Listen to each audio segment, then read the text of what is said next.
चंपावत पहुंचे सीएम धामी, दीनदयाल उपाध्याय जिला प्रशिक्षण वर्ग में लिया भाग। सूचना विभाग में मनाया गया नो व्हीकल डे। साइकिल से दफ्तर पहुंचे महानिदेशक बंसीधर। धर्मनगरी हरिद्वार में महिला सुरक्षा पर उठे सवाल, हैरान करने वाली तस्वीरें आई सामने। सैलाकुई में मजदूरों का गुस्सा 7वें आसमान पर, पिछले 3 दिनों से लगातार धरने पर। नमस्कार, आप देख रहे हैं खबर गंगा और मैं हूं आपके साथ अनुरागनी। अब खबरें विस्तार से। मुख्यमंत्री पुष्कर सिंह धामी चंपावत के देवीधुरा पहुंचे, जहां उन्होंने पंडित दीनदयाल उपाध्याय जिला प्रशिक्षण वर्ग में मुख्य अतिथि के रूप में भाग लिया। बता दें, जीआईसी खेल मैदान में आयोजित इस शिविर में सीएम धामी ने कार्यकर्ताओं को गठन की विचारधारा और जन कल्याण के प्रति जागरूक किया। इस दौरान मुख्यमंत्री ने प्रसिद्ध मां वाराही धाम मंदिर परिसर में चल रहे विकास कार्यों का भी निरीक्षण किया। मुख्यमंत्री पुष्कर सिंह धामी की ईंधन बचाओ की अपील का अब सरकारी विभागों पर बड़ा असर दिखने लगा है। इसी कड़ी में उत्तराखंड सूचना एवं लोक संपर्क विभाग ने शनिवार को नो व्हीकल डे घोषित किया। इस खास मुहिम के तहत महानिदेशक बंसीधर तिवारी से लेकर तमाम छोटे बड़े अधिकारी और कर्मचारी शनिवार को साइकिल, इलेक्ट्रिक वाहनों और पैदल चलकर निदेशालय पहुंचे। देखिए, माननीय प्रधानमंत्री जी ने अपील की देशवासियों से, फिर माननीय मुख्यमंत्री जी ने भी सभी से अपील किया। जो पश्चिम एशिया का संकट चल रहा है, आप सभी को अवगत हैं उस सारे घटनाक्रम से। तो ईंधन बचाओ और ऊर्जा बचाओ अभियान के तहत एक दिन राज्य सरकार ने नो व्हीकल डे घोषित किया हुआ है कि विभाग अपने अपने स्तर से कोई एक दिन तय कर सकते हैं। तो हम लोगों ने शनिवार का दिन तय किया हुआ है।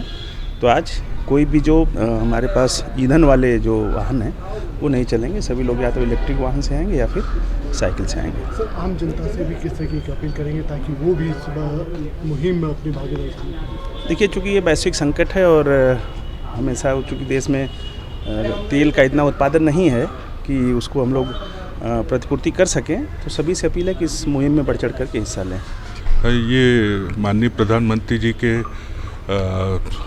निर्देश, आग्रह जो आम जनता से की है, माननीय मुख्यमंत्री जी के जो निर्देश है और शासन से प्राप्त निर्देशों के क्रम में एक बहुत क्या कहते हैं उज्जवल भविष्य विकसित भारत के लिए एक हरित क्रांति जैसा ये काम है। हमारी ऊर्जा की ओर बढ़ रहा है, जिससे हमारी आत्मनिर्भरता भी बढ़ेगी और पर्यावरण भी स्वच्छ होगा।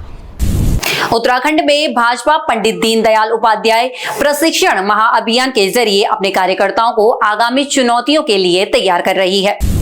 इसी दौरान प्रदेश महामंत्री दीप्ति रावत भारद्वाज ने बताया कि सभी मंडलों और 4 धाम वाले जिलों में यह प्रशिक्षण वर्ग सफलतापूर्वक संपन्न हो चुका है। इस अभियान का मुख्य उद्देश्य कार्यकर्ताओं को पार्टी की विचारधारा, कार्यपद्धति और सरकार की उपलब्धियों से जोड़ना है। हमारे सभी जिलों में, पहले मंडलों में संपन्न हुए जिले जो प्रशिक्षण है हमारे पार्टी के, भारतीय जनता पार्टी के, और उसके बाद अब जो जिले हैं उनमें भी जो हमारे 4 धाम वाले हम कहेंगे जो हमारे ज़िले थे, उनमें हमने पहले इसको प्रशिक्षण को पूरा किया। और अब जो बाकी जो हमारे ज़िले हैं, जैसे संगठनात्मक तौर पे अगर हम देखें तो 19 ज़िले भारतीय जनता पार्टी के उत्तराखंड में हैं। उनमें से हमारे केवल ऐसे 2 ज़िले हैं, 3 ज़िले हैं जिनके अभी प्रशिक्षण अभी बाकी हैं, जो 16-17 में भी होने हैं, 18-19 में भी होने और ऐसे हैं। बाकी लगभग हम सभी ज़िलों के जो प्रशिक्षण महाअभियान है उसके तहत जो 2 दिन की कार्यशाला है, ज़िले की कार्यशाला, उसे हम संपूर्ण कर चुके हैं, जिसमें कि सभी जो वहाँ के ज़िला के पदाधिकारी हैं, जो मोर्चों के अध्यक्ष हैं, जो मंडलों के अध्यक्ष हैं, इस प्रकार से जो अपेक्षित सूची थी सभी का वहाँ रहना हुआ। और एक संगठन को मजबूत कैसे कर सकते हैं, इस सब की एक जो एक कहते हैं कि एक रिफ्रेशर कोर्स की तरह ये प्रशिक्षण शिविर हुए हैं। उत्तर प्रदेश का यादव परिवार आज धर्मनगरी हरिद्वार पहुंचा, जहां दिवंगत प्रतीक यादव की अस्थियों के विसर्जन के लिए हरिद्वार के वीआईपी घाट पर सुरक्षा और पुरोहितों द्वारा सभी तैयारियां पूरी कर ली गई हैं। यादव परिवार के पहुंचने के बाद घाट पर सुरक्षा के कड़े इंतजाम किए गए हैं, जहां वैदिक मंत्रोच्चारण और पूरे विधि विधान के साथ अस्थि विसर्जन की प्रक्रिया पूरी की जाएगी। सभी परिवार के लोग थे और सब लोग साथ में अस्थि विवाह करने आए थे। तो ईश्वर से यही कामना है कि बस भाई प्रतीक जी की देखिए बड़ी क्षति है वो आपने देखा। अब इससे ज्यादा हम लोग कुछ कहने की स्थिति में नहीं। कौन आए हैं परिवार से? सभी हम ही लोग, दोनों बच्चे, अपर्णा, तेज प्रताप जी, हम और उनके प्रतीक के मामा के बच्चे और सभी लोग। आज इनके पारिवारिक जन, करीब 11 जन इनके वहाँ से आए हरिद्वार। पूरा विधिवत सनातन परंपरा को निर्वहन करते हुए इन्होंने आज यहाँ पर माँ गंगा के तट पर प्रतीक जी की आत्मा शांति के लिए 80 करोड़ पिंडदान का कर्म किया। उसमें आदित्य यादव जी, तेज प्रताप यादव जी, अपर्णा जी के उनके दोनों बेटियां, अपर्णा जी के भाई, बंधु, परिवार, 11 जन पूरे विधि विधान के द्वारा आए और पूरी सनातन परंपराओं का निर्वहन करते हुए उन्होंने यहाँ पर अस्थि परवाह पिंडदान का कर्म किया। हम तो यही माँ गंगा से प्रार्थना करते हैं, माँ गंगा इनकी आत्मा को, जीव आत्मा प्रतीक जी की आत्मा को शांति प्रदान, इनको इस अपार कष्ट को सहन करने की शक्ति दे, उनके घर में सुख शांति। उत्तराखंड में न्यूनतम वेतन को लेकर सोशल मीडिया पर फैल रही अफवाहों पर श्रम विभाग ने पूरी तरह विराम लगा दिया है।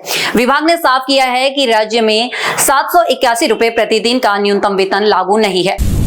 ये दर केवल केंद्र सरकार के कुछ उपक्रमों के लिए है। जानकारी देते हुए श्रम आयुक्त ने बताया कि प्रदेश में लागू न्यूनतम वेतन पड़ोसी राज्यों से पहले ही अधिक है, जिसके आदेश अप्रैल 2026 में जारी हो चुके हैं। साथ ही विभाग ने श्रमिकों से अफवाहों पर ध्यान न देने की अपील की और किसी भी शिकायत के लिए हल्द्वानी कंट्रोल रूम से संपर्क करने को कहा। देखिए, मैं श्रमिक भाइयों से अपील करना चाहता हूँ, उत्तराखंड सरकार श्रमिकों के हितों के लिए हमेशा संवेदनशील रही है। श्रम विभाग द्वारा अप्रैल 2026 में इंजीनियरिंग उद्योगों के लिए न्यूनतम वेतन उत्तराखंड के गठन के बाद पहली बार किया है। इसी प्रकार 2024 में नॉन इंजीनियरिंग का न्यूनतम वेतनमान घोषित किया था, जिसको हाईकोर्ट से श्रमिकों के पक्ष में निर्णय कराने के पश्चात श्रम विभाग द्वारा अप्रैल 2026 में इसका वीडीए भी लागू कर दिया है। इस प्रकार आज की डेट में उत्तराखंड राज्य में जो न्यूनतम वेतन है वो समीपवर्ती राज्य हिमाचल, उत्तर प्रदेश, बिहार आदि राज्यों से अधिक है। मैं आपके माध्यम से अवगत कराना चाहूंगा, जहां उत्तर प्रदेश में 12,356 रुपया है, हिमाचल में 11,250 है, बिहार में 11,336 है। इसकी विपरीत उत्तराखंड में नॉन इंजीनियरिंग के लिए 13,018 रुपए है, जबकि इंजीनियरिंग के लिए 13,800 रुपए न्यूनतम वेतनमान है। इस प्रकार हम समीपवर्ती राज्यों से अधिक न्यूनतम वेतनमान घोषित हमने किया है।